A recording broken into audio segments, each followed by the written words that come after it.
Buenas tardes, bienvenidos al canal. Ya sabéis que para mí es un placer teneros ahí detrás de la pantalla. Y bueno, hoy como ya estáis viendo en vuestras pantallas, en vuestros dispositivos, tenemos el primer encuentro de geopolíticos, de expertos en relaciones internacionales. Ya lo estáis viendo en pantalla. Nos acompañan por segunda vez Antonio Alonso Marcos y Ezequiel Vistoletti, ambos expertos en relaciones internacionales, ambos profesores universitarios.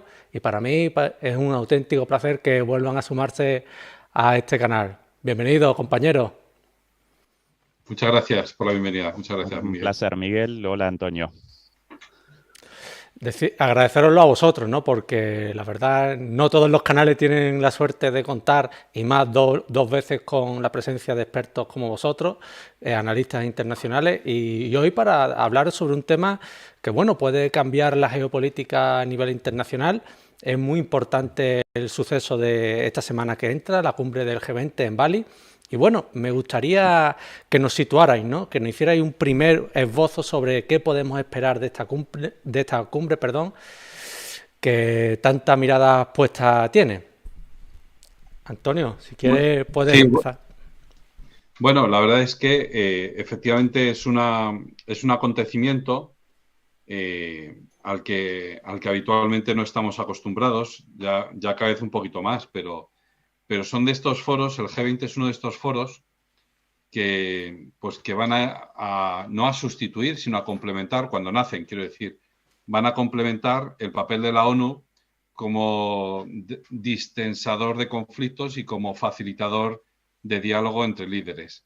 Como ahora la ONU está más bien un poco tocada por el tema de que, claro, pocas decisiones puede tomar, en el sentido de que en el Consejo de Seguridad de Naciones Unidas está justamente los dos grandes enemigos, ¿no? Estados Unidos y Rusia.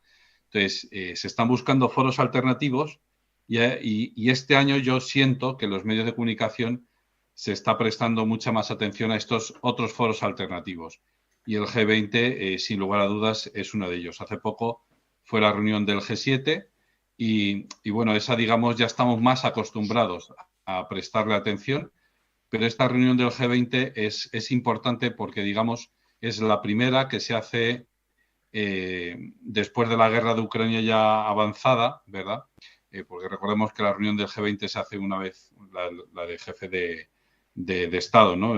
Pues se hace una vez al año y ya está avanzada la guerra de Ucrania y por lo tanto, pues es un lugar en el que se escenifican pues un poco pues esas tensiones, por supuesto, pero también las alianzas y posiblemente también las soluciones.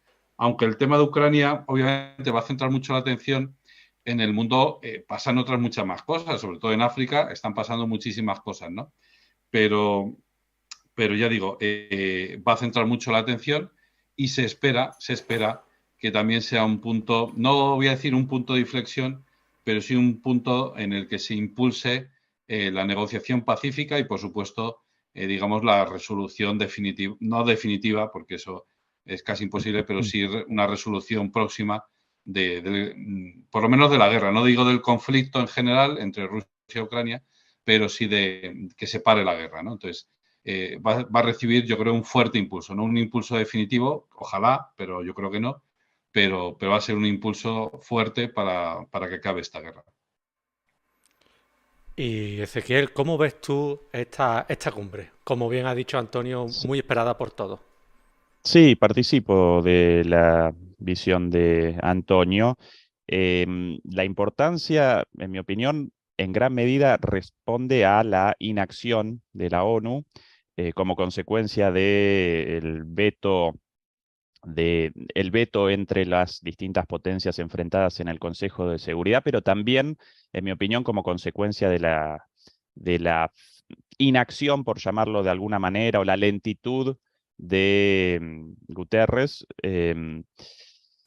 Ya presenciamos esta situación desde hace años, la falta de protagonismo de la ONU, y en ese contexto van apareciendo distintos ámbitos de negociación, quizás no necesariamente creados para estos fines, pero en la práctica mucho más útiles que la ONU el lugar por excelencia donde realmente deberían realizar los debates y determinar estas cuestiones de relevancia para el conjunto de la humanidad.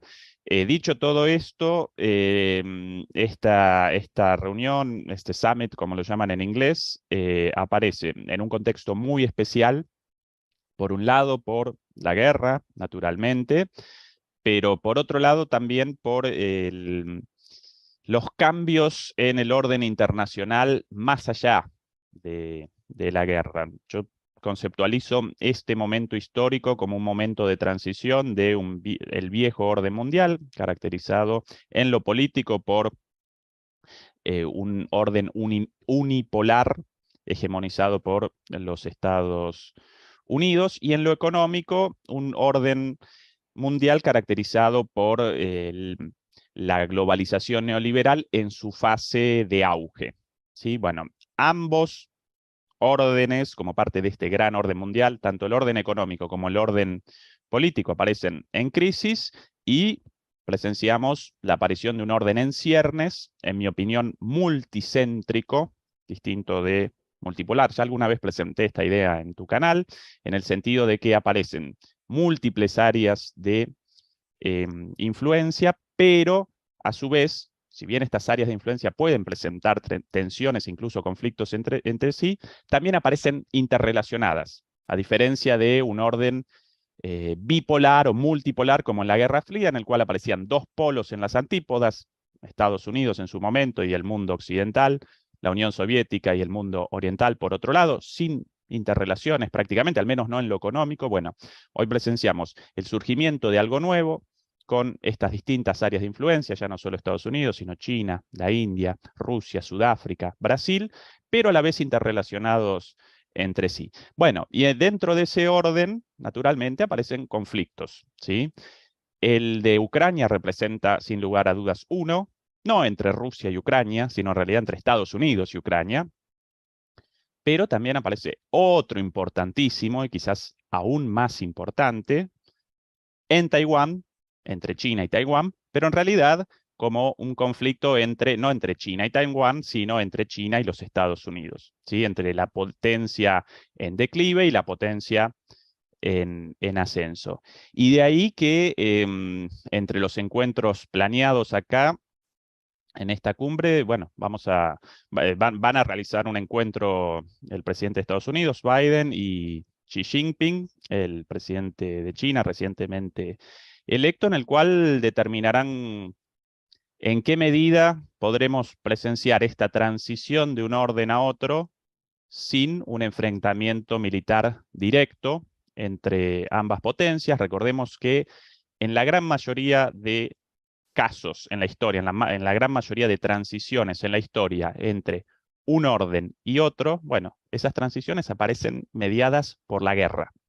¿Sí? Estoy recordando el Imperio Español, el breve Imperio Holandés, el Imperio Británico, el Imperio Estadounidense, si lo queremos llamar así, si lo quieren llamar de otra manera, sí, porque rechazan la teoría imperialista de las relaciones internacionales, llámenlo orden unipolar estadounidense, pero siempre aparecen guerras, intermediando, guerras mundiales. Bueno, y no querríamos que en esta transición comenzase una guerra entre estas dos potencias con la excusa de Taiwán. Por eso la importancia también de este G20 en todas estas otras cuestiones. Después aparecen otras, si querés, después Miguel las podemos presentar más en detalle, pero esos son los dos grandes temas. Por un lado lo de Ucrania, sin dudas, pero por otro lado también lo de Taiwán y después otras cuestiones adicionales. Me ha gustado mucho las dos intervenciones, me alegra ver cómo confluyen en ese trasfondo de la inutilidad sobrevenida que va adquiriendo la ONU y cómo estas cumbres pues, van adquiriendo más fuerza por la versatilidad, por la posibilidad de llegar a encuentros bilaterales, como Joe Biden, Xi Jinping, y me gustaría profundizar en el tema de la guerra de Ucrania, ¿no? Cómo esa ausencia de Putin, muy sonada por otra parte, y cómo su sustitución por el ministro de Relaciones Exteriores va a significar en esta cumbre. Y me gustaría, Ezequiel, que nos hicieras un mapeo de cómo esta reunión va a servir para desatascar o no desatascar la guerra de Ucrania. Ezequiel, coméntanos. Yo comenzaría con una contextualización de del conflicto en el presente. En mi opinión, con la retirada de las tropas rusas de Jersón, podría haber comenzado una cuarta fase en este conflicto. Recuerdo muy rápidamente las tres fases hasta ahora. La primera muy cortita. La primera básicamente estuvo caracterizada por la invasión rusa con la estrategia de una Blitzkrieg, lo llamarían los alemanes, una guerra relámpago, para conquistar Kiev, determinar el derrocamiento de Zelensky y a partir de ahí sí materializar los 4 principales objetivos de Rusia en ese momento: la neutralidad de Ucrania respecto a la OTAN, la desmilitarización de Ucrania y las cuestiones territoriales de Crimea y Donbass. ¿Sí? Bueno, esa primera fase, caracterizada por esta estrategia de Rusia, colisionó con obstáculos, un fallo de cálculo por parte de Rusia, una sobreestimación de sus fuerzas, una subestimación de las fuerzas defensivas de Ucrania, y a partir de ahí Rusia rectifica, abandona Kiev y comienza una estrategia de guerra convencional en la cual, en lugar de querer alcanzar, ¿no?, materializar los objetivos a través del derrocamiento del presidente Zelensky, quiere realizar conquistas territoriales como prenda de negociación para la consecución de los objetivos, con un objetivo menos, la desmilitarización, porque ante el ingreso de armas a troche y moche provenientes de Occidente, la desmilitarización de Ucrania hoy aparece como una fantasía, ya ni siquiera aparece entre los objetivos, ¿sí? Bueno, esa es la segunda fase, y en esa fase Rusia realiza avances muy importantes, conquistando una buena parte de el sur de Ucrania, hasta Jersón inclusive, conquistando finalmente todo Lugansk, una buena parte de Donetsk, hasta el frenazo, hasta que colisiona con la defensiva de Donetsk, en cuyo momento aparece estancado el conflicto con muy pequeños avances en una guerra de desgaste, pero hasta ese punto Rusia realiza avances, pero en un momento el conflicto aparece estancado. Y recordemos que Rusia había comenzado esto con la idea de una operación relámpago, con lo cual participaban en esta operación alrededor de 250.000, 350.000 hombres. Y de repente, con el cambio de estrategia, aparece en poder del 20% de Ucrania, pero una vez alcanzado el límite de ese avance, aparece escaso o escasa, aparece Rusia escasa de personal, de tropas para el mantenimiento, para el avance mayor y para el mantenimiento de esas zonas. Ahí comienza la tercera fase, con la contraofensiva de Ucrania, sorpresiva. Todo el mundo vaticinaba una contraofensiva en el sur, exitosa o no, pero en el sur. Bueno, gracias a la inteligencia de la OTAN y naturalmente al apoyo militar, pero por sobre todas las cosas gracias a la superioridad numérica de Ucrania. Recordemos que en Ucrania parece movilizada por completo para la guerra. Todos los varones deben participar en la guerra. En Rusia hasta ese momento no. Bueno, comienza una ofensiva rápida y sorpresiva en la zona del norte. Rusia parece desprevenida, sin el personal necesario, determina retroceder en la zona de Yarkov, hasta el río, hasta el río Ingulet, si no recuerdo mal el nombre, puede que cometa un error en el nombre del río, y después un poquitito más hasta la estabilización del frente. Esa es la tercera fase. Claro, cuando Rusia aparece en esta situación y comienza por parte de Ucrania una serie de acciones por fuera de este conflicto, de este conflicto en su segunda fase, ¿sí? En la segunda fase los enfrentamientos aparecían limitados a el frente de batalla. Bueno, comienzan los sabotajes del Nord Stream, de los gasoductos Nord Stream 1 y 2. Comienza también aparece el ataque al puente sobre el estrecho de Kerch en Crimea. Entonces ahí comienza una escalada. Naturalmente, las escaladas siempre presentan dos partes, ¿no? De un lado, responde Rusia responde a esa escalada porque siempre un poder militar superior entre Ucrania y Rusia representa el poder militar superior. Entonces, ante una escalada siempre va a poder responder a esa escalada. Bueno, entonces responde a esa escalada con la movilización parcial por este problema de falta de tropas, y por otro lado responde con un cambio de estrategia y comienza una guerra expandida, en el sentido de que ya los enfrentamientos no aparecen exclusivamente en el frente, perdón por la tos, un poquito acatarrado, pero también comienza a realizar ataques a infraestructura esencial, civil, principalmente de electricidad y de suministro de agua corriente en todo el país, en toda Ucrania, ¿sí? Incluido Kiev. Incluso esta escalada alcanza el hecho, para mí, dramático de las amenazas nucleares, ¿sí? Tanto por parte de Rusia como por parte de la OTAN también. Recordemos, bueno, las palabras de Borrell llamando a la eliminación de Rusia. Recordemos las palabras también de Zelensky llamando a un ataque nuclear preventivo. También por ahí unas palabras, en mi opinión, equivocadas de Biden, advirtiendo sobre la posibilidad de un enfrentamiento nuclear. Las dos partes, Putin por un lado y la otra parte por el otro. ¿Qué otro elemento aparece en esta escalada? Bueno, ante este retroceso de Rusia, naturalmente una derrota en este ámbito, una derrota operacional, yo la conceptualizo como una derrota operacional, ni táctica ni estratégica, sino operacional. Bueno, entonces determina como parte de esa escalada la anexión de estos territorios, incluidos territorios conquistados en esa segunda fase como prenda de negociación, pero ahora considerados después de estos referendos celebrados en todos los territorios conquistados, bueno, ahora también aparece un nuevo objetivo, supuestamente, con la anexión de estos de Zaporilla y Jersón, ¿sí? Esa es la tercera fase y la más preocupante de todas, con la posibilidad, algo improbable, pero posible, de un enfrentamiento nuclear entre las grandes potencias, directamente, ¿sí? Ya la amenaza representa eso, una amenaza poco probable, pero posible, ya de por sí para mí una tragedia para la humanidad, que en 6, 7 meses de guerra hayamos retrocedido de esta manera. Bueno, ahora, en mi opinión, está comenzando una cuarta fase distinta.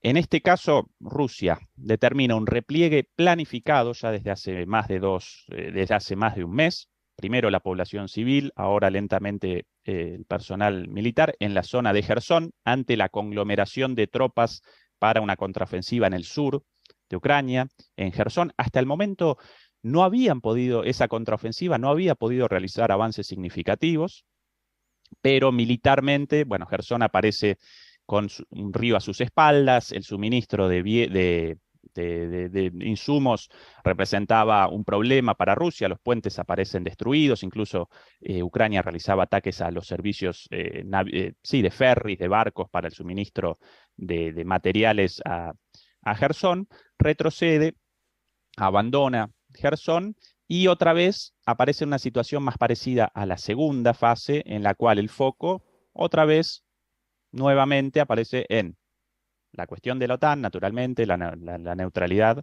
y Crimea y el Donbass, ¿sí? Entonces, retrocedemos un pasito y aparece una vez más la posibilidad de una negociación como en la segunda fase. Por parte de Ucrania, Estados Unidos, Europa, bueno, también aparece un gesto. El otro día Zelensky realizaba un anuncio respecto a las condiciones para una negociación. Ya, bueno, reapareció la palabra negociación, por ejemplo.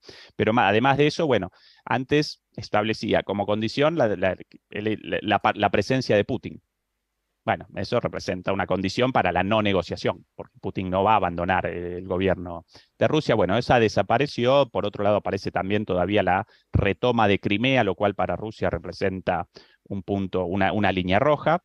Pero al menos aparecemos más cerca de un inicio, de un conato de negociación, quizás para un alto el fuego o quizás para el inicio de las charlas, lo cual ya representa una buena noticia.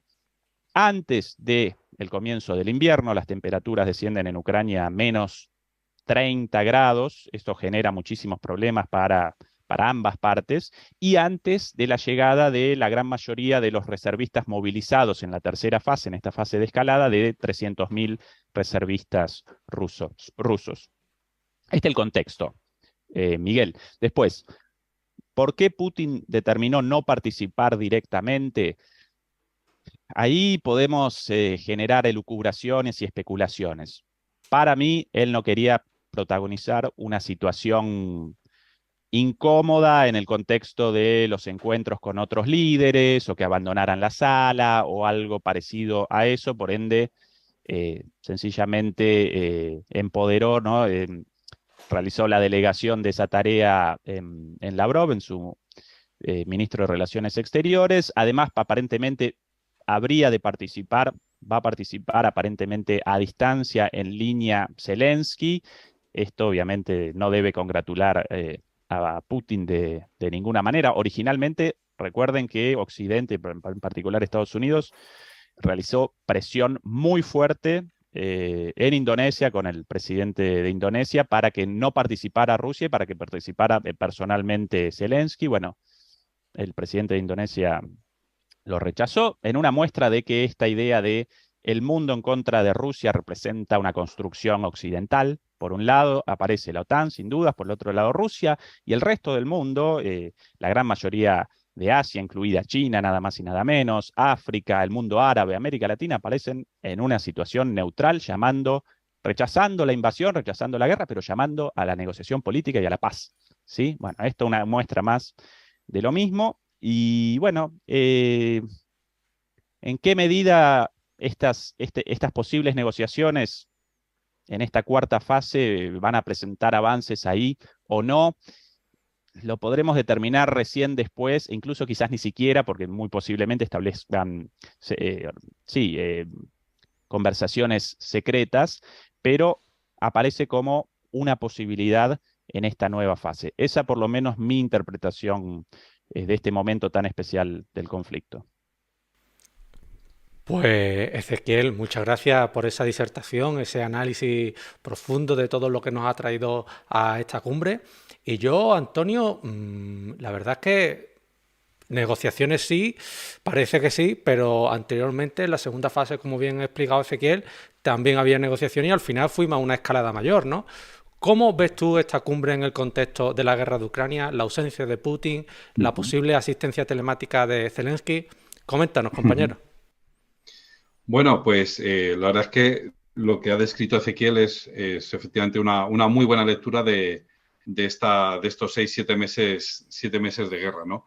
Hay alguna cosa que yo matizaría, pero en general me ha parecido muy bueno el análisis que ha hecho Ezequiel. Hay una cosa que ha dicho al principio, porque es verdad que en la primera fase, que parecía que tenía que ser una fase más de guerra relámpago, aunque esto nunca lo sabremos, porque claro, hasta que Putin no lo ponga negro sobre blanco, nunca lo sabremos, ¿no? Pero bueno, suponiendo que fuera una guerra relámpago, ha dicho Ezequiel que hay un fallo de cálculo por parte de Rusia, en el sentido de que parece que se encasquillan. Y efectivamente yo creo, es un fallo de cálculo por parte de Rusia, por una sencilla razón, y la razón es muy importante, el por qué tiene este fallo de cálculo Rusia. Porque Rusia se plantea la guerra Rusia contra Ucrania. Y lo que no se plantea es una guerra de Rusia contra la OTAN o guerra de Rusia contra Estados Unidos. Y la realidad a fecha de febrero de 2022, es que efectivamente ya es una guerra de Rusia contra Estados Unidos o contra los países de la OTAN, principalmente Estados Unidos y Reino Unido, y a lo mejor también Canadá, ¿no? O sea, porque, ya de todos es sabido que el envío de armas de Estados Unidos a Ucrania empieza antes de la propia invasión. Esto cualquiera que tenga internet en casa lo puede buscar. Estados Unidos envía... ¿Por qué? Porque, de hecho, Joe Biden habla de una posible invasión rusa el día 16 de febrero, y empieza el 24, si no recuerdo mal, ¿no?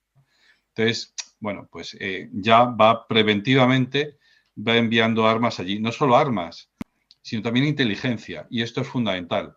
El uso de inteligencia, fundamentalmente de la CIA, pero de otras agencias también militares estadounidenses, para prevenir ataques rusos. O sea, es que al parecer cualquier ataque que hiciera Rusia, pues parece que ya estaban sobre aviso. Y esto llamo la atención sobre ello porque, claro, insisto, nosotros hablamos aquí en España de la guerra contra Ucrania, pero es que en cualquier momento, yo no digo que legalmente pueda ser así, pero legítimamente, desde su punto de vista, Rusia puede decir, pues ahora empezamos una guerra y a bombardear Alaska, Hawái, San Francisco, lo que sea. ¿Por qué? Porque nos han matado a nuestros soldados. Es que eso es muy grave.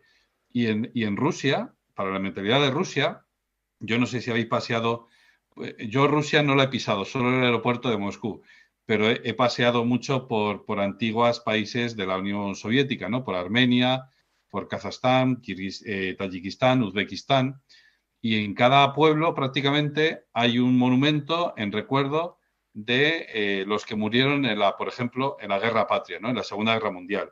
Hay un recuerdo a los caídos, ¿no? Entonces, ellos tienen mucho en su mentalidad no la veneración por los caídos, pero vamos, sí el recuerdo y la valoración de los caídos. Aquí en España, en Inglaterra todavía se mantiene ese aprecio, ese amor por los caídos. Aquí en España pasamos olímpicamente y por eso no nos entra tanto en nuestra mentalidad. Pero quiere decir que el hecho de que hayan matado soldados rusos con armas americanas, con inteligencia americana, en el Kremlin pueden decir, bueno, es que ya solo nos faltaba que hubiera soldados americanos sobre el terreno. Y según vamos escarbando un poquito más, resulta que hay mercenarios americanos sobre el terreno. No voluntarios, como también hay caso de españoles voluntarios allí pegando tiros, sino mercenarios. En cuanto alguien haga la conexión de quién paga esos mercenarios americanos, pues ya tienes el casus belli sobre la mesa. De nuevo volvemos a la inutilidad de la ONU. O sea, la ONU tiene muchas utilidades, pero justamente ahora se está poniendo de manifiesto que, pues eso, lo que sabíamos en la Guerra Fría, que bueno, se puede hablar de cualquier tema, excepto de aquellos temas que atañen directamente a Estados Unidos o a la Unión Soviética entonces o a Rusia ahora. Porque claro, si nos ponemos muy exigentes desde el punto de vista moral, yo en mis clases, claro, yo soy profesor, yo no soy político, ni soy militar. Entonces, yo en mis clases intento ponerme desde el punto de vista desde alguien de fuera que juzga una situación que tengo delante, con el derecho internacional en las manos, ¿no? Entonces, todos esos mensajes que están lanzando ahora Estados Unidos a Rusia, los podemos coger y ponerlos en boca de cualquier otro gobernante 20 años atrás. Y claro, amigo, es que, y cuidado con esto, porque desde hace 20 años se está justificando mucho la guerra contra el terrorismo. Si ahora, por lo que sea, Rusia dice, mira, es que habéis matado a la hija de Alexander Dugin y eso ha sido un acto terrorista. Habéis saboteado el Nord Stream 2 y eso ha sido un acto terrorista. Habéis volado una parte del puente de Kerch y eso ha sido un acto terrorista. Luego nosotros estamos legitimados para lanzar una guerra contra el terror. Y eso, así hasta ahora se hablaba de desmilitarización y de desnazificación, yo cada vez voy escuchando más a los portavoces de tanto del Kremlin como del Ministerio de Asuntos Exteriores, como el propio ministro de Asuntos Exteriores, pues hablar de ataques terroristas y de lucha contra el terrorismo. Entonces, ¿estamos entrando en una nueva fase? Pues parece que sí, pero ojo que como entremos en la nueva fase de lucha contra el terrorismo, eso ya es casi imparable. Y además, con todo el argumentario en las manos de Occidente o de Estados Unidos, precisamente para lanzarlo contra Ucrania. Entonces, esto va a ser un tema delicado. Y lo que decías efectivamente, de que en Ucrania ahora ya empieza el fresquito, es que claro, aquí en España estamos ahora en unos días y está lloviendo de 17 grados, 20 grados. Según vamos hacia Alemania, ¿verdad? Nos lo comentabas antes, Ezequiel, ahora ya empieza a hacer fresquete. Y es que en Ucrania no hace fresquete, es que ya hace frío. Ahora, a esas alturas de noviembre, ya hace frío. Cuando entremos en el invierno, que recordemos que empieza a finales de diciembre, es decir, que todavía queda mes y medio, pues eso va a ser más duro. Y efectivamente, como decías tú, para las dos partes, tanto para los rusos como para los ucranianos. Pero es que yo, y esa es mi impresión, precisamente lo que intenta Vladimir Putin es presionar a la población y de hecho de ahí la destrucción de las infraestructuras de energía, que son las que te proveen ya no de producción para las fábricas, sino de calor para las casas. Entonces, incidir en esa presión sobre la población para que sea la población la que clame a Zelensky para que pare la guerra. Bueno, al parecer eso es lo que tiene en mente Vladimir Putin para que funcione, ¿no? Es decir, ¿sus soldados pueden aguantar el frío en el frente de batalla? Pues parece que sí.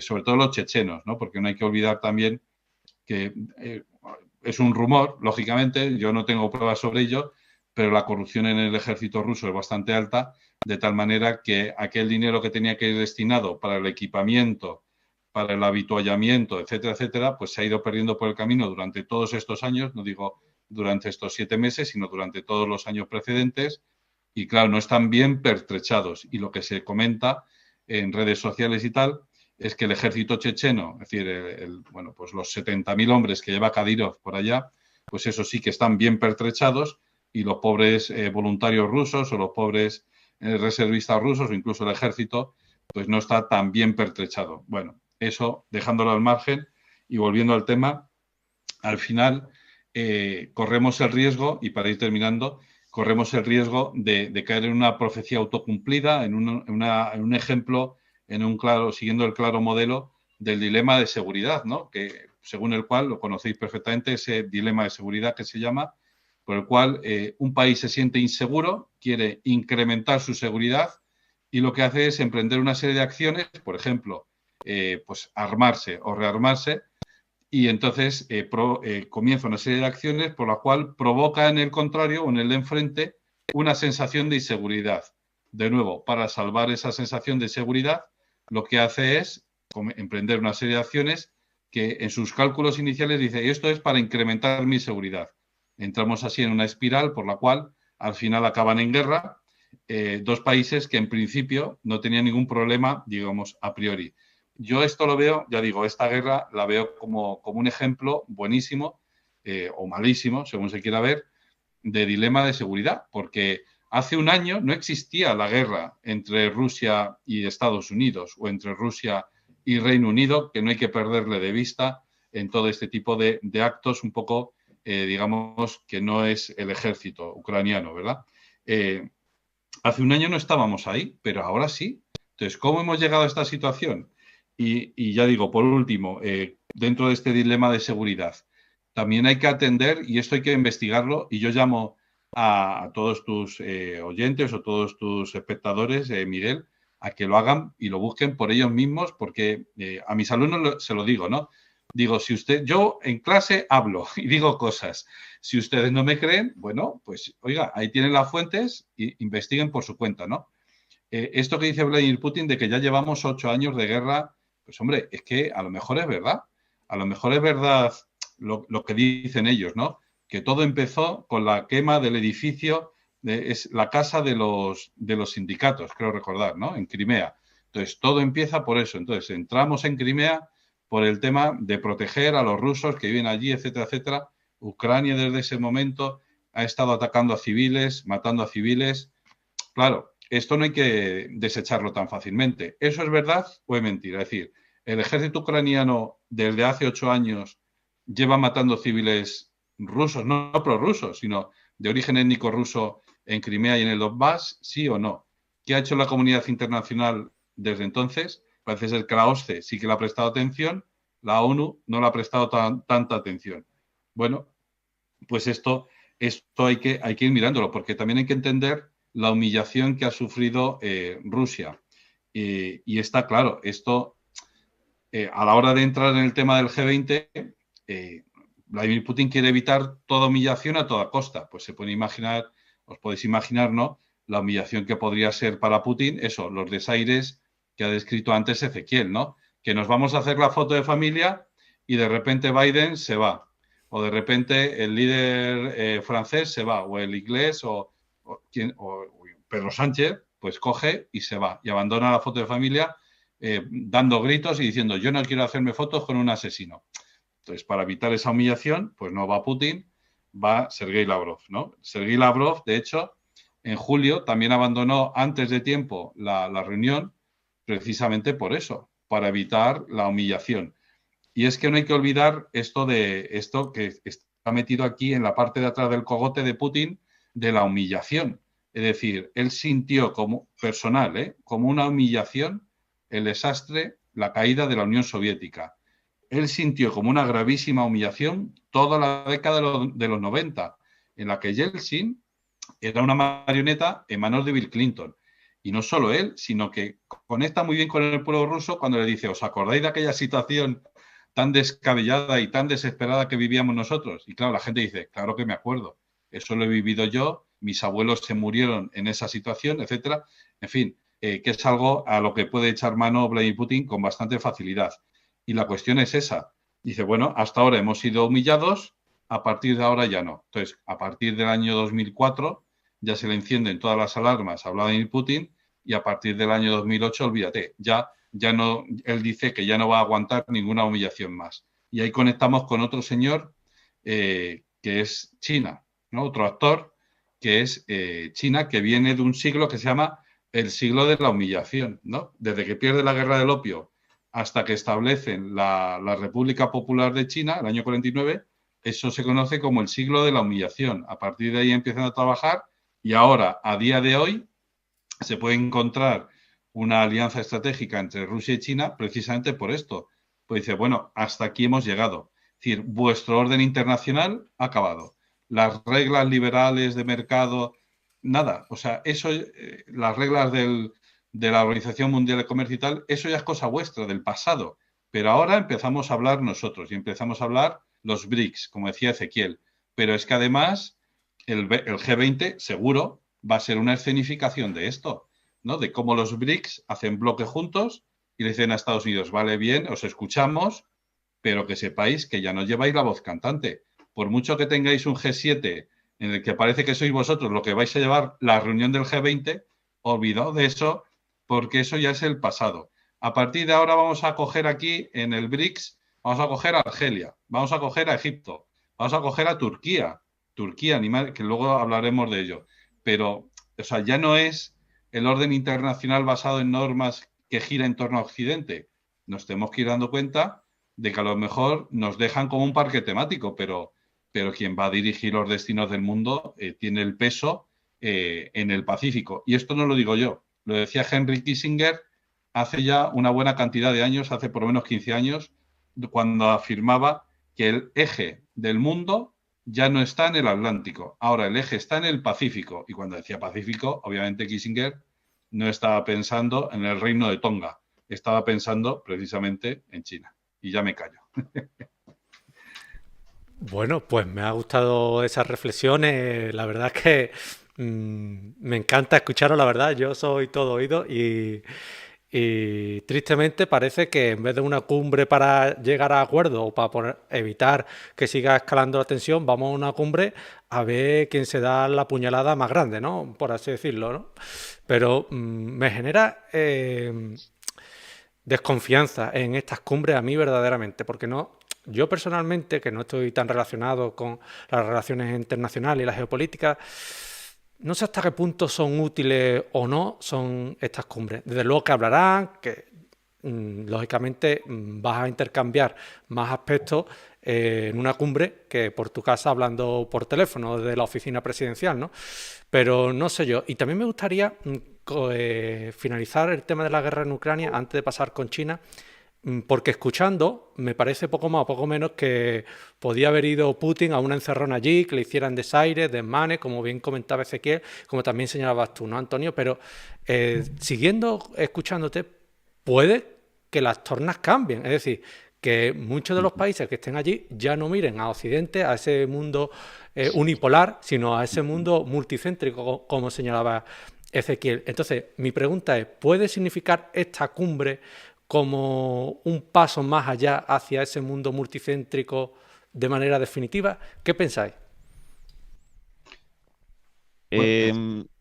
¿Respondo yo o querés vos, Antonio? No, Ezequiel, por favor, que llevo ya Bueno, mucho tiempo hablando. bueno, justo, Miguel, para concatenar los dos temas. ¿Por qué para mí comenzó una cuarta fase en la cual presenciamos una desescalada de los objetivos no de la forma de la guerra, porque los ataques rusos a infraestructura esencial en todo el territorio y los ataques de Ucrania en territorio ruso no van a desaparecer, ¿sí? Entonces, la forma de una guerra expandida no va a desaparecer. Sí aparecen en los objetivos cierta flexibilidad de ambas partes para reactivar la negociación. En ese sentido, yo conceptualizo esto como el inicio incipiente de una cuarta fase con posibilidad de un conato de negociación. Ahora, recordemos la última negociación en Turquía, cuando buena parte de los diferendos, de los puntos conflictivos, aparecían resueltos, ¿sí? Ucrania había convalidado la neutralidad con respecto, por lo menos en las declaraciones del propio Zelensky, había convalidado la neutralidad respecto a la OTAN, ya aparecían concesiones informales respecto a Crimea, el Donbass todavía aparecía en discusión, pero bueno, ¿qué determinó el fracaso de esas negociaciones?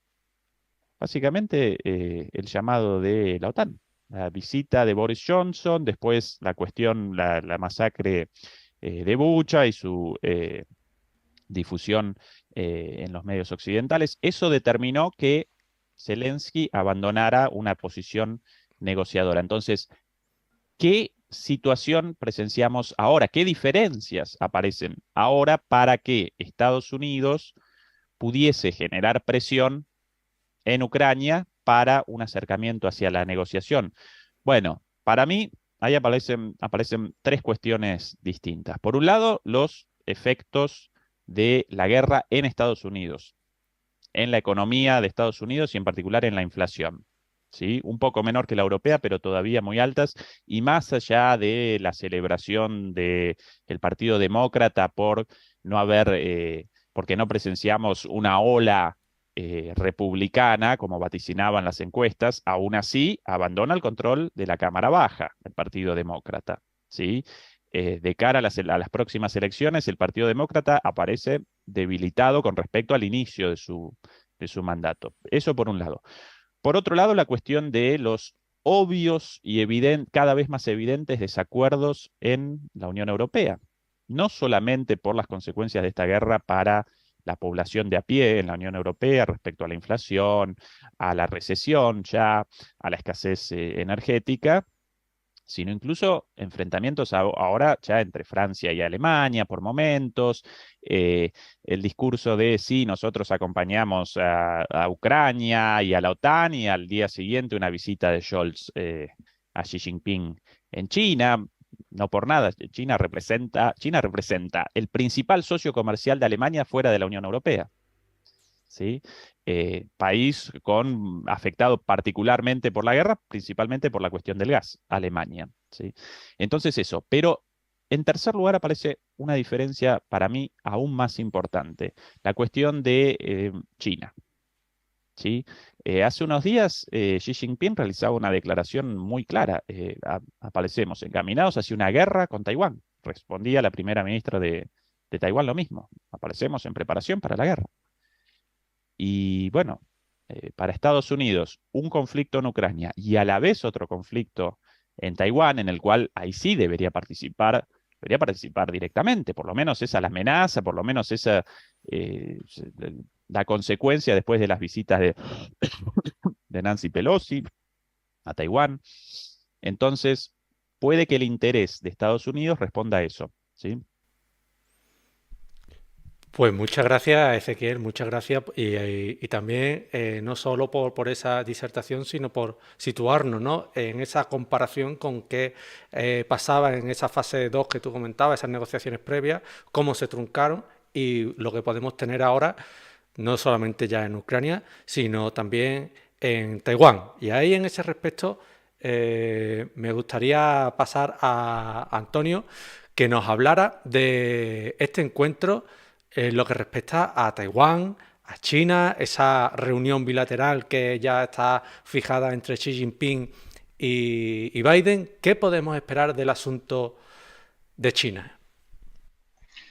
Bueno, volviendo un poco a la pregunta que hacías antes de si esta cumbre será un paso definitivo y tal, los cambios en el sistema internacional suelen ir lentos, aunque como efectivamente decía antes Ezequiel, los cambios en la naturaleza del sistema o la reordenación del sistema internacional suelen venir acompañados de guerras mundiales, de guerras de gran impacto y de gran calado, efectivamente, pero también es fruto de un proceso más largo. Entonces, ¿podemos esperar que en esta cumbre, en vez de hacerle desaires a Putin, le hagan desaires a Biden? No lo creo. ¿Podría ser? Podría ser. A lo mejor lo que sí que se ve es un mayor arremolinarse en torno a Xi Jinping más que arremolinarse en torno a Biden. Hombre, Estados Unidos sigue siendo Estados Unidos en el mundo, ¿no? Esto también nos tenemos que dar cuenta, pero cada vez menos. Y eso lo saben ellos, lo saben los indios, por ejemplo, y lo saben los chinos, que es lo importante, ¿no? Entonces, efectivamente, ya digo, Estados Unidos sigue siendo Estados Unidos y yo no creo que nadie vaya a negarle el saludo, por ejemplo, a Biden o lo que sea, pero sí que es cierto que yo creo que también en el tono de las conversaciones y en los mensajes que se lancen en el G20 se subrayará más los aspectos multipolares o multicéntricos que decía Ezequiel, ¿no? Es decir, poniendo en evidencia o poniendo negro sobre blanco que efectivamente el mundo ya no es unipolar y que ahora las reglas no las van a decidir solo unos, sino que vamos a ver si entre todos las podemos decidir.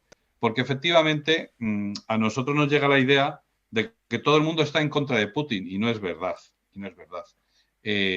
Sobre todo porque hay algunos países, sobre todo algunos gobiernos, que se la tienen guardada a Estados Unidos, se la tienen jurada a Estados Unidos, ¿no? Y entonces España no, en España pues sí, hay gente que es muy anti-yanqui, yo no, pero bueno, hay gente que es muy anti-yanqui.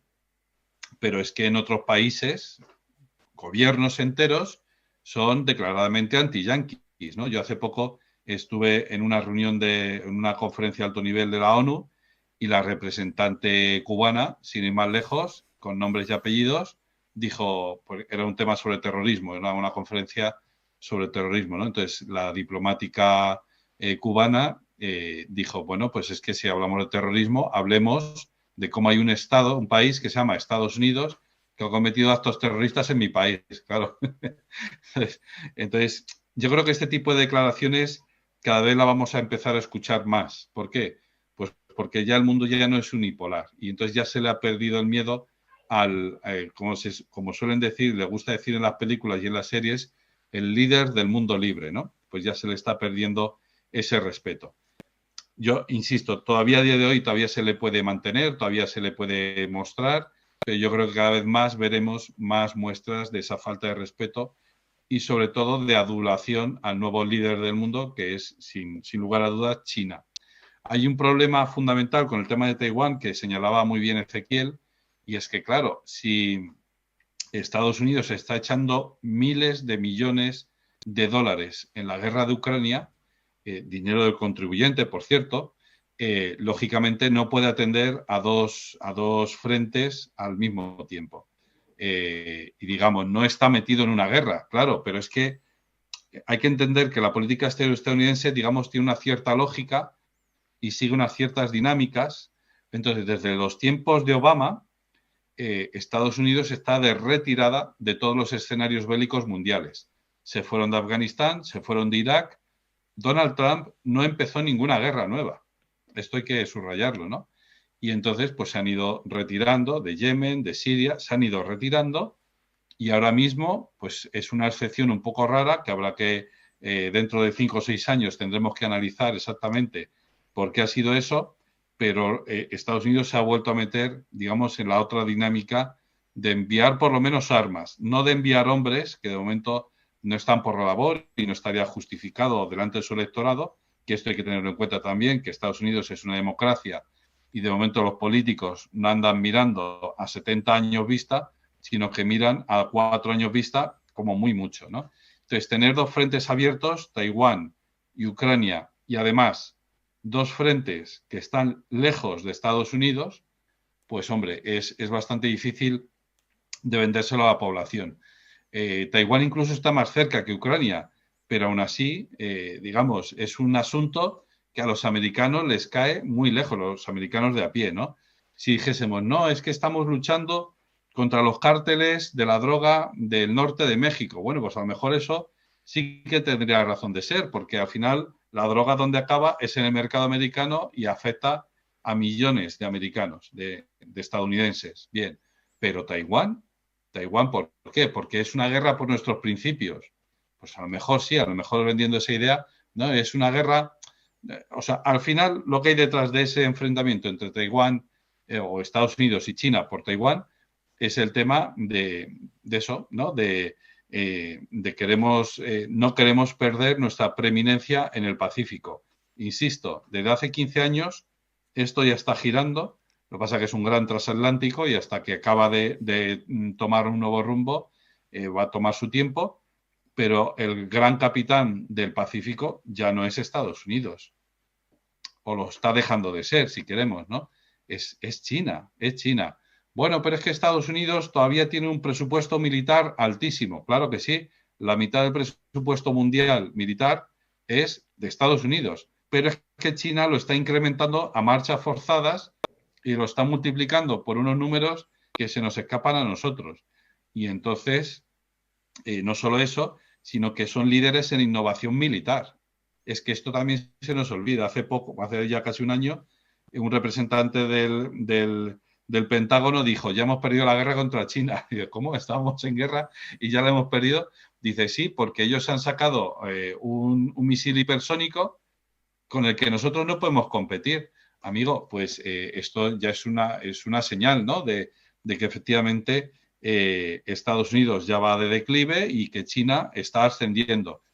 Como decía un amigo mío el otro día en un análisis muy, muy bueno, efectivamente lo que corremos el peligro de que Estados Unidos le haga una guerra contra China, contra la República Popular de China, precisamente para intentar retrasar ese declive o el final de ese declive el mayor tiempo posible, ¿no? Porque en este dilema de seguridad, en esta trampa de Tucídides, que también ha sido descrita en numerosas ocasiones y que ya hay mucho escrito sobre ello, al final lo que se intenta hacer es que una potencia que está en declive le plantee una guerra a otra que está en ascenso, precisamente para intentar frenar ese ascenso meteórico y entonces, pues bueno, intentar acortar un poquito esa marcha forzada, esa velocidad de ascenso de esa otra potencia emergente. Entonces, la cuestión de Taiwán, yo sinceramente lo veo más actos de cara a la galería por parte de Estados Unidos que actos reales, porque también hay que tener en cuenta otra cosa, aparte del poderío militar que está demostrando esas demostraciones de fuerza que hace China en el mar del sur de la China y en otros sitios, hay que tener en cuenta también que Taiwán, de momento, al ser la República China, es una democracia y entonces la gente vota. Y hay gente que se cansa de esas cosas y dice, vamos a ver, ¿qué más nos da? ¿No? Puede haber gente en Taiwán que diga, pues ya nos unimos a la China continental y ya está, y no pasa nada. Porque poco a poco va viendo cada vez más gente que proviene de la China continental y que se ha afincado allí y que también vota, como pasa en Hong Kong, ¿no? En Hong Kong, lo que pasa en Hong Kong es distinto porque hay contiguidad territorial y ya dejó de ser hace mucho una colonia británica, pero a lo que voy es a que cada vez un mayor porcentaje de la población de Hong Kong ya no es, digamos, pro-occidental o pro-libertades como las nuestras y tal, sino que ya dice, vamos a ver, vamos a dejarnos de tonterías y vamos a integrarnos totalmente y absolutamente en el sistema de la República Popular de China, ¿no? Así y acelerar, ¿no?, ese proceso que es inevitable en el año 35, creo que es, pues ya que es inevitable, pues vamos a acelerarlo al máximo posible para que cuando llegue ese momento, pues hacerlo con total naturalidad.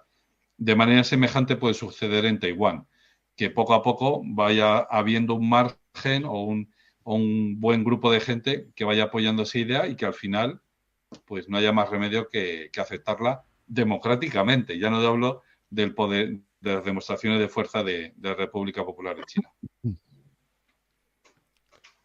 Pues muchas gracias por esas reflexiones, Antonio. Y me gustaría saber también la opinión de Ezequiel, porque en este contexto belicista, en este contexto que estamos hablando más que de armas, de poder y demás, una cumbre así, ¿en qué puede ayudar a todo esto, no? Parece que van a hablar de cuáles son las condiciones de la próxima guerra y en qué términos se va a llevar a cabo, ¿no? ¿Cómo pueden hablar Xi Jinping y Biden? ¿De qué van a hablar? Ezequiel, ilumínanos. Eh, Probablemente de alguna manera quieran determinar las líneas rojas en el enfrentamiento entre China y Estados Unidos. Em, la cuestión de Taiwán presenta además una dimensión adicional porque en este cambio, en esta transición entre el viejo orden mundial y el nuevo unipolar y el nuevo orden mundial multicéntrico, con la aparición de China no solamente en lo militar, sino principalmente, primordialmente en lo económico. En Taiwán aparece una cuestión económica fundamental con la producción de chips, de semiconductores, básicamente. Detrás del enfrentamiento entre Estados Unidos y China aparece la competencia económica, ¿sí? La competencia económica entre las dos principales potencias económicas, principalmente en los sectores de la economía más, sí, de vanguardia, ¿sí? ¿Cuáles esos sectores? Bueno, por un lado el 5G. Recordemos los esfuerzos denodados de Estados Unidos para el rechazo del 5G a escala global. El 5G, una tecnología para las comunicaciones dominada por China. Estados Unidos aparece relegado en ese ámbito. Bueno, Estados Unidos por esta razón determinó la prohibición de la venta de productos Huawei, una de las principales compañías de comunicaciones chinas en Estados Unidos, lo mismo en Canadá, y generó muchísima presión para lo mismo en Europa. Europa lo rechazó porque abandonaría el ingreso, rechazando esta tecnología y de las empresas chinas, abandonaría el ingreso a esa quinta fase en las telecomunicaciones, el sector más activo de la economía. También aparece China por delante de Estados Unidos en otra de las industrias de vanguardia, la llamada computación cuántica. Todas cosas quizás un poquito fuera del día a día nuestro, pueden aparecer como de ciencia ficción, pero no tanto, porque cada vez más rápidamente estas cuestiones van determinando después la posibilidad de un teléfono más rápido o de un ordenador más rápido o mejor o distinto, una nueva tecnología de comunicación. Entonces, todas estas cosas determinan la vida de la gente de a pie también. Lo militar, sin dudas, la cuestión del misil hipersónico de China, otra ventaja económica militar, ¿sí? Por la tecnología detrás de todo esto, pero en Taiwán concretamente la cuestión de los semiconductores. Taiwán representa el principal productor de semiconductores en el mundo de chips, ¿sí? Y precisamente por los problemas en la producción de chips en Taiwán, hasta hace poquito comenzó o presenciamos una escasez de chips a escala global. Y esto determinó la interrupción de la producción industrial en todos los países del mundo, incluidos los países desarrollados, la producción de automóviles en Europa, en Estados Unidos, en otros lugares del mundo, porque bueno, hoy día los chips aparecen en todo, hasta en tu cepillo de dientes eléctrico también aparece un pequeño chip, en los autos, bueno, muchísimos, en tu teléfono, en tu heladera, en todo, absolutamente todo. Si eso con un sentido en términos civilizatorios, bueno, otra discusión, podríamos comenzar una discusión filosófica, ¿no? Si un chip en tu cepillo de dientes genera algo bueno para la humanidad o en realidad todo lo contrario, la destrucción de la madre tierra. Pero no quiero abandonar la conversación por ese lado. Esa es la disputa económica de fondo con respecto a Taiwán, la producción de los chips. China comenzó naturalmente la planificación del aumento de la producción de sus propios chips en China. en este momento representa la tercera potencia mundial. En primer lugar aparece Taiwán. Generan los chips básicamente para Apple, para Qualcomm, para Broadcom, bueno, para todas las empresas detrás de, por ejemplo, de mi computadora, de tu monitor, etcétera, etcétera, de tu teléfono celular y demás. En primer lugar, Taiwán. En segundo lugar, Samsung en Corea. Y en tercer lugar, China, con alrededor del 12% de la producción mundial, pero con un consumo del 40%. Entonces, todavía en déficit, ¿sí? Y por eso, la eventual conquista de Taiwán con su principal empresa productora de semiconductores, TSMC, es el nombre, bueno, representaría para China en términos económicos y tecnológicos un avance enorme, ¿sí? Porque eso representaría el acceso a una tecnología de punta, los chips más pequeños, ahora, bueno, la nueva generación de cada vez más pequeñitos, de 3 nanómetros es el término técnico, tecnología desarrollada en Estados Unidos, ¿sí? Por empresas estadounidenses, Intel la más importante de todas, Nvidia, pero solo pueden generar la construcción de estos chips los taiwaneses, hasta ahora, ¿sí? No puede Estados Unidos, no puede China, puede Corea hasta cierto punto, pero la gran producción la genera Taiwán. Entonces, ese representa un problema de fondo también dentro de este enfrentamiento geopolítico, geoestratégico, pero también geoeconómico, ¿no? Y bueno, puede que entonces en esta cumbre del G20 establezcan hasta cierto punto algunos límites con respecto a eso también, ¿sí?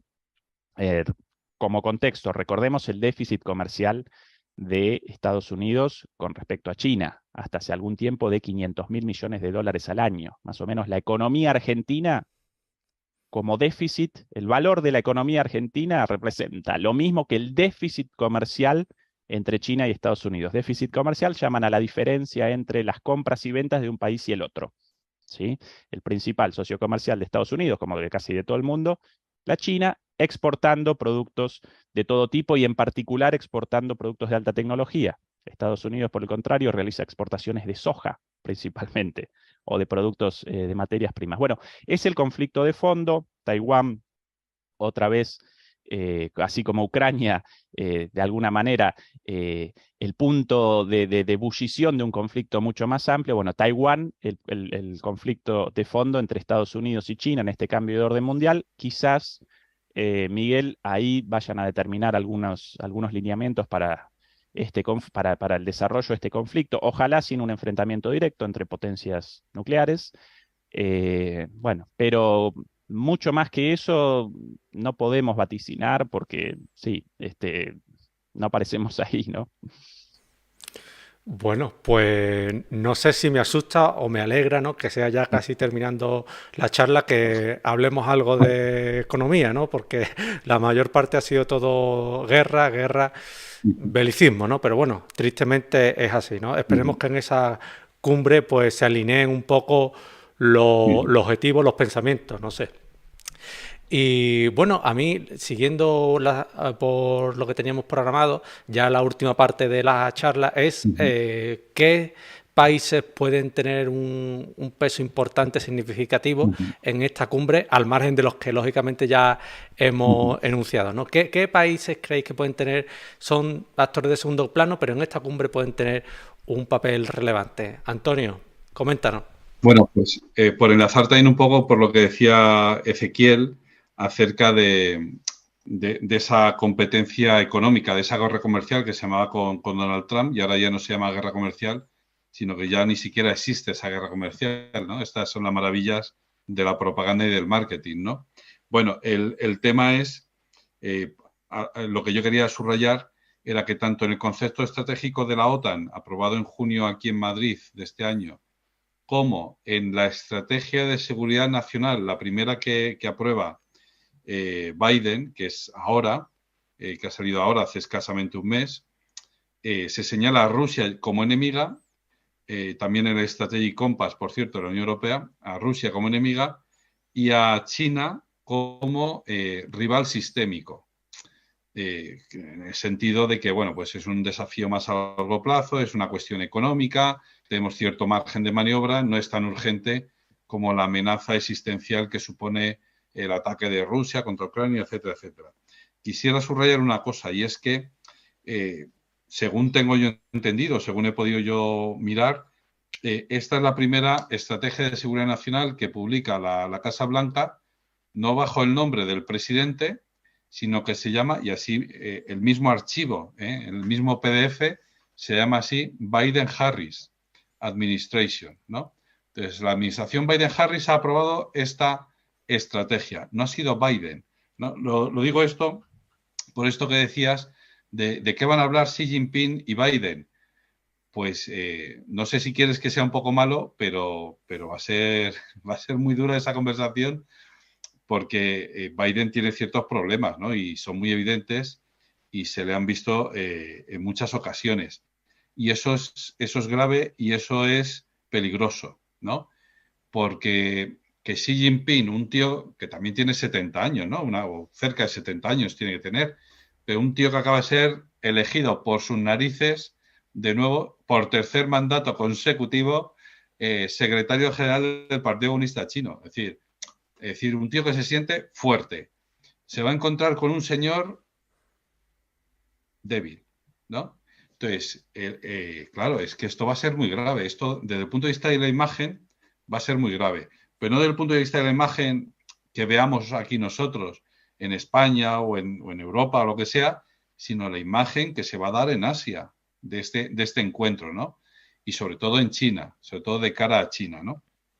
Entonces, esto que comentabas ahora de actores secundarios, bueno, yo sacaba antes a relucir el papel de Turquía. Es que Turquía ya va asomando la cabeza, ¿no? Y cuidado porque hay un par de asuntos en los que es esencial Turquía ahora mismo. Turquía ahora mismo es el mediador, vamos, perfecto para el conflicto entre Rusia y Ucrania, porque Turquía es amiga, o sea, Erdogan es amigo personal de Putin y Turquía, no voy a decir que es aliada de Rusia, pero vamos, son países que guardan una estrecha amistad.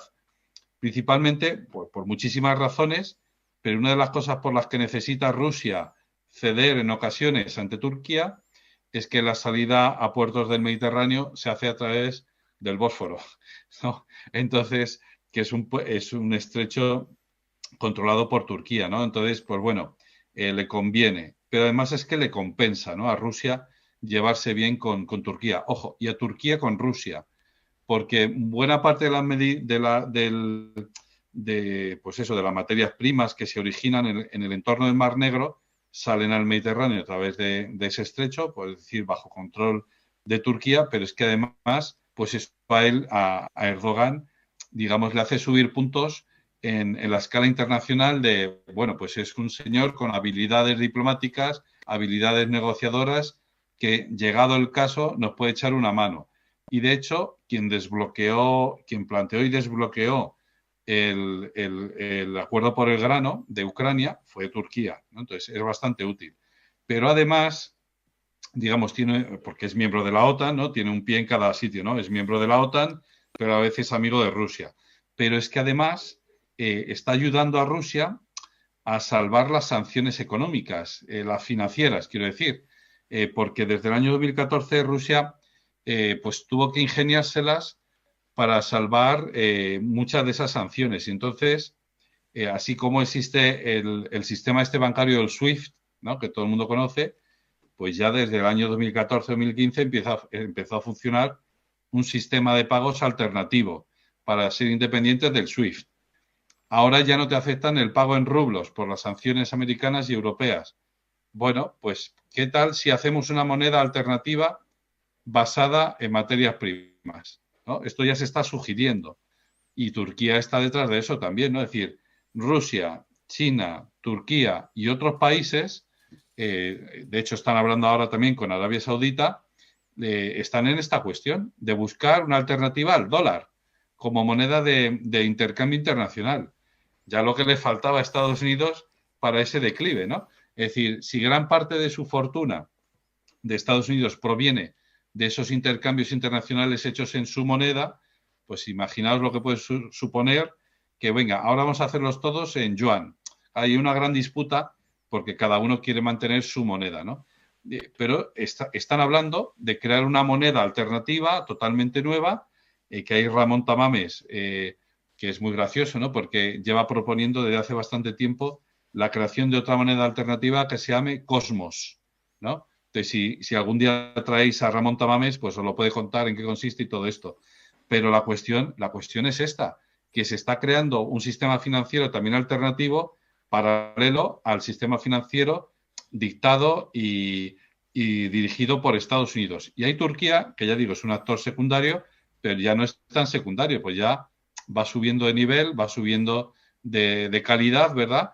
Y entonces, pues va tomando fuerza. Arabia Saudita también. En fin, una serie de actores que hasta ahora están en segunda línea, pero que ahora ven su oportunidad de subir un nivel, salir más adelante, India sin ir más lejos. O sea, es que cómo se puede desdeñar de esa manera a la India, por ejemplo, ¿no? Hay gente que quiere reformar el Consejo de Seguridad de Naciones Unidas. Pues o lo reforman y se da entrada al Consejo de Seguridad de Naciones Unidas, al país más habitado del mundo, que unos dicen que es China, pero ahí se anda con la India, porque dicen que China es 1.400 millones, pues la India será 1.350. Como no es el más poblado, no puede estar en el Consejo con asiento permanente en el Consejo de Seguridad de Naciones Unidas y con derecho de veto. Bueno, hay que reformar eso, porque bien, o se reforma ya o te montan una ONU paralela, pero ya dominada sin ambajes y sin ocultamiento por parte de China y de otras potencias, ya digo, que le van haciendo ese juego, ¿no? Entonces, Turquía, India, Arabia Saudita, Irán, pues también, efectivamente, Irán tiene ahora unos problemas internos, pero también va despuntando en este panorama, ya digo, más amplio de potencias segundas, de potencia de segundo nivel, bueno, que van haciendo oír su voz y van reclamando su sitio en la mesa. Y Ezequiel, ¿quién considera que pueden ser esos actores secundarios que nos sorprendan? Para mí, Miguel, en este nuevo orden mundial en ciernes, la cuestión de las materias primas representa una cuestión fundamental. Materias primas en el sentido amplio, ¿no? La energía, los alimentos, los minerales. Y bueno, en el G20 participan muchos de los países con las mayores reservas de materias primas estratégicas. Más aún considerando las materias primas necesarias para la revolución de las comunicaciones, economía 4.0, bueno, la electrificación de la movilidad.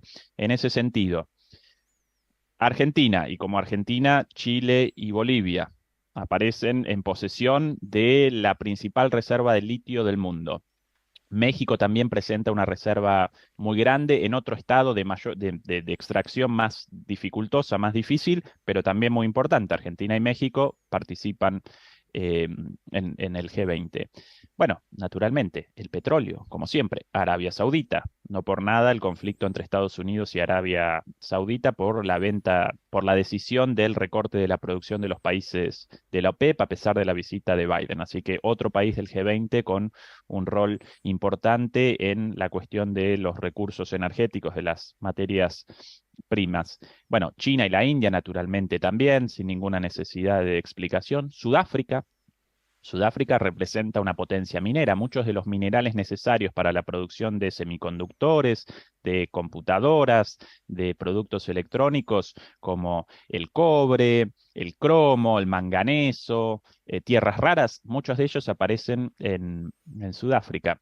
Con lo cual, esto solo entre los 20 países del G20, ¿no? Podríamos maximizar la perspectiva y también establecer el foco en muchos otros países con reservas de recursos naturales, materias primas necesarias, tanto para Estados Unidos como para China o incluso para Rusia o cualquier otra potencia industrializada y en vías de mayor desarrollo económico.